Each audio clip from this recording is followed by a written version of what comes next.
For number 5, number 5 says the graph of the function f is shown in the figure above. Excuse me, which of the following statements about f is true? So this says the limit as x approaches a is equal to the limit as x approaches b. So here's a. What's the limit here? 2. Here, what's the limit? 1 and from one side and 2 from the other side. So in other words, it does not exist. Okay, so because this one does not exist and this is 2, that means that the limits are not equal. So this one is not true. So I know that A is not a correct answer.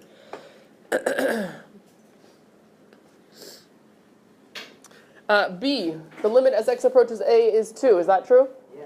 Yeah, that's true. The limit as x approaches A is 2.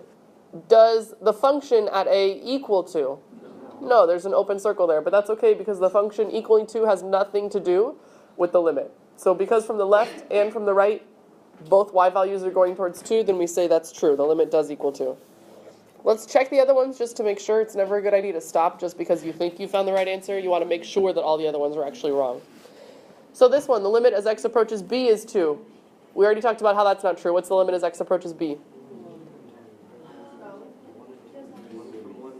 So what happens when they're not equal to each other? Does not exist. So when I ask you what's the limit as x approaches b, you tell me it does not exist.